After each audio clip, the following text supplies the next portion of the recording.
Everybody's good. A lot of guys have mentioned quick decisions. Yeah. That you guys want them to make quicker decisions. Has that been kind of an emphasis? Yeah, I think not always wait for the pick and roll. Like I think we're a high volume pick and roll team, which is great. Like I love pick and roll. It's a big part of the NBA, but um, I think there just can be more of a balance, right? So, um, that's drive, kick, game, spacing, but not always 10 seconds left. We're going into a pick and roll. We have other things we can do. It's off ball screening, right? You're allowed to cut, like in the old days, right? And that's listen, I do think the game's evolving, ball movement, player movement, where it might have been for the 5, 6 years where it was just pick and roll in space. Yeah.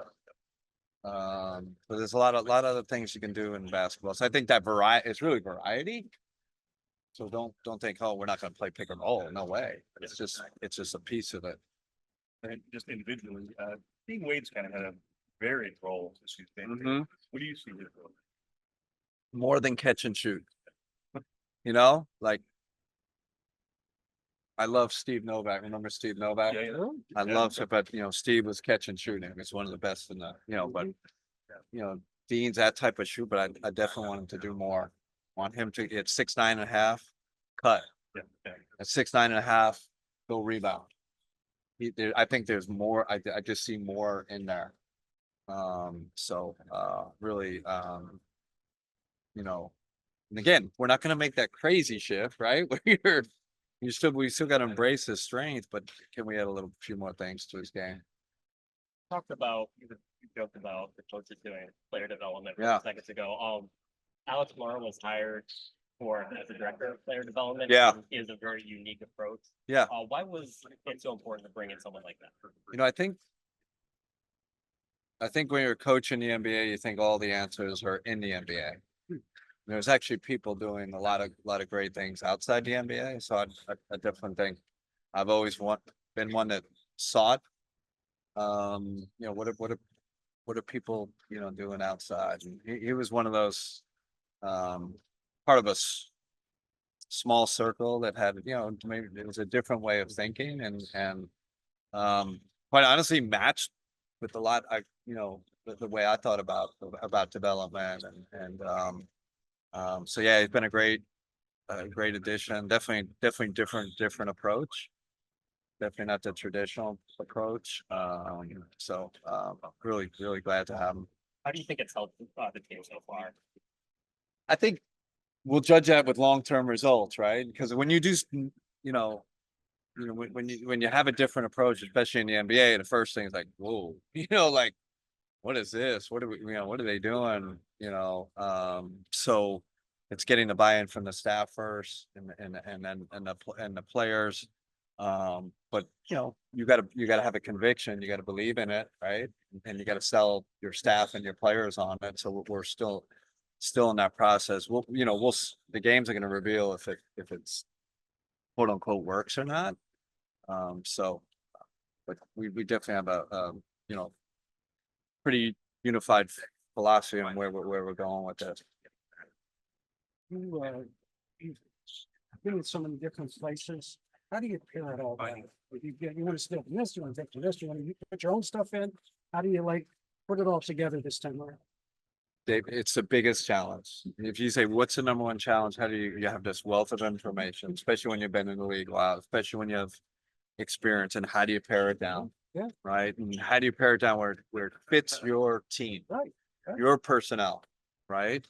But I can take things from, I definitely can cherry pick stuff. In Golden State, we played with two bigs a lot. Loon and Draymond. Not saying that's JA and Evan. They're kind of different, but there are definitely some things you can. We talked about, my experience in France and how we approach attacking a switch. It's different from the NBA. And I can definitely take some things from that experience. But yeah, paring it down is and that's where me and we have these discussions. Yeah. And then when we decide, though, it's like there's real intention when we practice, right? Like in our pre-practice stuff, Especially the individual stuff, individual vitamins or multivitamins, we call them, we're very intentional about what we're teaching. If we pared it down Right. and we focused it to, Right. not 80 things, but 3 things. Do you have the personnel to run the split effectively here? Split action? Yeah, we do. We do. But again, that's unique to the Warriors. Right. And that's something like, we've definitely done some breakdowns on it, but we got to see how that evolves. Right. And we got to see what sticks with this team. So, yeah. Ethan. Coach, good to see you. Day Hey. 4 of the camp. What was the emphasis on today? You guys have kind of gone in different directions almost each different day. What were the emphases for today's practice? Yeah, more of a play day today. We did a lot of teaching yesterday. So we played more, but definitely with this team, I'd say when I was with the younger teams, it was more play, because you had to see more guys. You had to, really kind of make sure everybody gets their opportunity. I do think this is a little more focused on the main group. So yeah, it's probably half teaching, half play. And then the players asked me during the practice, when are we going to play? They asked me like 10 times today. And we got one more breakdown, then we're gonna we're gonna play. But we got after it with controlled scrimmage, and we played a couple of 4-minute games live, play it like a 4th quarter. And then also, obviously, you guys have been practicing playing against each other for the betterment of a month now. How Yeah. important is it going to be to get active against other opponents, and how much are you and your staff and also the players looking forward to that opportunity? We're still not tired of each other, luckily. It's still been pretty good because we're mixing the teams up. They're doing good, good job like that, no fights yet. That's when it's good. Really not even any like arguments or guys getting into it. So I still think we're in a good space there. Give it a couple of days, right? And we're gonna be ready for some different competition. Spencer. Hey, Coach, just talking in terms of Evan's usage, spiking, the way that this team has been constructed the last few years, a lot of stuff is going through Donovan and Darius. Just adding that ball handler into this, how does that kind of process feel out? And how do you find that balance between those 3 and even, other guys on the floor that are going to handle the ball? I think in today's NBA, that's kind of where it's going with the really good teams. There's multiple ball handlers, right? You can look at teams. You just think about it. Look at teams, across the league, and there's a big that can handle. There's guard, probably two, a guard and a perimeter guy that can handle. So, that's kind of what there's Jokic, but there's also Jamal Murray, right? Like. So every kind of that traditional where kind of just one guy handled it 90% of the John Stockton, right? He had it in his hands all the time. He was running the show. I think that the league's changed. I think it's a multi ball handler league, multi-usage league. And I know from a defensive standpoint, that's the toughest to guard. When you can just lock in on one guy, one action that they run, that's easy to guard. And quite honestly, I think that's why the offensive efficiency in this league is it's just going to record level, right? Like you can't focus on one thing. Now you got to focus on 3 different ball handlers. And that's really difficult to guard. So we want to get to that point where you got Donovan, you got Darius, and you got Evan. Now you got kind of the 3-headed monster. And then JA's really made strides as that trail big ball handler. So, when he comes in, when he's in that spread unit with that second unit, you can add him to the mix too. So, I think it should be pretty hard to guard. How long do you think, or what kind of experience does it take to recognize those reads though in real time and Yeah. also in the development? There's going to be growing pains, Scotty Barnes has gone through it, right? Giannis went through it, right? Like, and not necessarily saying that Evans was good, right? But like, he's, you know, he's a young player and we're gonna up his usage. I think we have to expect some growing pains and we're okay with that, right? I think this is a long-term look. You're thinking, you know, end to see how does this keep getting better? But there's definitely gonna be some bumps on the way. You're gonna say, oh man, Evan had 3 turnovers. Well, that's part of it, right? That's part of the growth. You know, we're just we're gonna learn, you know, he's gonna learn through it, we're gonna learn through it. We're gonna learn how to put him in better situations through those mistakes. Evan. Hey Kenny, hope you're doing well. Hey. Donovan had stressed this, you had stressed this too. I think a difference in competition is going to be, you know, a little bit of a welcome sight just to kind of maybe test on what you guys have been working on at camp so far. But what for you is kind of like a barometer or temple for success just when you are facing different competition in Chicago later this week or early next week rather?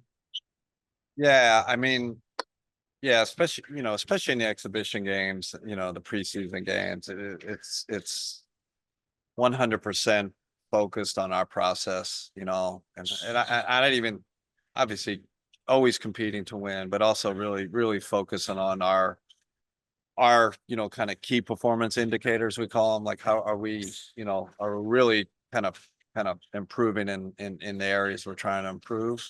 And we kind of all know what they are, right? Like, hey, how's that big lineup doing? How they do? Do we see progress there? You know, how are Darius and Donovan meshing? What does that look like? So yes, compete and win always, but also keeping an eye on, you know, our improvement areas. You know, how's our pace? You know, how are we kicking the ball ahead? Are we getting to the corners, right? Kind of hammering all that stuff home against different competition. And Darius had mentioned the kind of the at least ballpark goal for you is for him to take about 8 to 9 threes a night. Do you stand by that number? Or he's just like, you know, it just kind of varies 8 on to the 9? competition. What does he 8 to take 9. now? How many? 6. I think it's reasonable. I think it's reasonable. You know, I don't see that. I don't see that as a crazy number. Conservatively, is it 8? You know, you know how that goes. You don't, I'd love, but the other part of that, I'd love to look at, you know, when I look at the second spectrum data, like he's getting, you know, 10% more open shot, you know, that's going to be part of, you know, part of our job as a staff. And we're already stressing to our bigs, you know, we got to be even a better, we're good screening. We got to be a great screening team, to get those guys shots, because we got 2 of the best shooters in the league. And can we make those shots easier for those guys? Thank you. Donovan and Isaac have talked about how you're more analytics approach. Is there more to it than just increasing pace and, you know, more threes? You know, there's so much data coming at you now, and it's really, it's back to David's question. How do we narrow all this great data down? What was the one I'll give you an example. Jared Allen is in a 97th percentile in offensive rebounding percentage. That's incredible. But there's a lot of nuance, but you know, what's your next question after that? Well, how does he rebound when him and Evan play together? Right? Yes. So and then there's layers behind that. And then what's the lineup around him? So this stuff can never stop, but just one single question, or one single analytical answer kind of leads to another and from my perspective, I'm looking like, well, how can that help the team? But, you know, what's tied to that? And then from a development standpoint, like what does that look like? You know, I'm Coach C, you know, working with Jared or Evan. Now, when Evan's on the court alone, like the rebounding numbers aren't great. For me as a coach, I can use those numbers. And man, you could really help us by when we are in that spread line up here, and if we need you to rebound more, right? Because you are in the second percentile, or whatever. So it's fascinating. It's one of I really enjoy it. And everybody says, "Oh, you really?" I'm more interested and curious than an expert, if that makes sense. Coach. Yeah. That's what I think. There's kind of a personal question. Yeah. as a head coach, when your staff, when your players have questions, need advice, they go to you. As a head coach, who do you go to when you might need advice or? have Oh questions? man, I have so many mentors in the business, that's a great thing about the NBA. That's a great thing about coaches. They are open and sharing. Like if I call Greg Popovich about something, he'll give me an answer. I call Bud, I call Mike D'Antoni, I call, any Rick Adelman. Like I text with Rick's fourth and all-time wins and I have this um this a group that I can always call. And then I have assistants that I've worked with in the past that I respect, and I'll call them. So yeah, Kenny, you were with Ty Jerome in Golden State. Yeah. And he went through a lot last year. Yeah. Cavs only played 2 games, so but still kind of getting a feel for him. Does he look like the guy from Golden State to you? How's better, really? better. He's really, if you want to open gym / first 3 days of training, he's been one of our top players. Just been really, he's shooting the heck out of the ball. I think, and he's shooting it freely and without hesitation. I think I told him in Golden State, I used to say, "Hi, like you're a really good shooter. Like you got to let that thing fly, right? Like that's is the new NBA. Like so, he's letting it fly and he's making them. And I think he's really focused on his bot, right? He had that bad injury, and you know how guys they just flip the switch. It's like, oh my god, like that guy, you know. And again, you're talking about our team, like guys that really have shifted to a more like performance, like the performance part for me. I told him I said, how much better are you going to get at basketball? Like you're smart, you can shoot, you can pass, like come on, you got to, you got to move better, you got to get your body right. And so that's his development piece, right? And I think he's really embraced that. And he is playing really, really well. Your roster is unique. You have a bunch of different guys that Yeah. can run a team and handle, and you can stagger Darius and Donovan and have Donovan be the de facto backup point guard. Is there Yeah. room for somebody like Ty? Yeah, there's room, especially if you're playing 10 guys or 11 something. And there's always room. Especially when a guy's playing that well, if he continues to play well, he's gonna push for minutes. So I've not done the rotations yet, so don't ask me, but yeah, you keep asking. Hey, go ahead, keep asking. But that'll play out. But yeah, there's room for him. You could argue, is he I'm not gonna say it. Let's just wait, but he's playing great and hope it continues. Okay.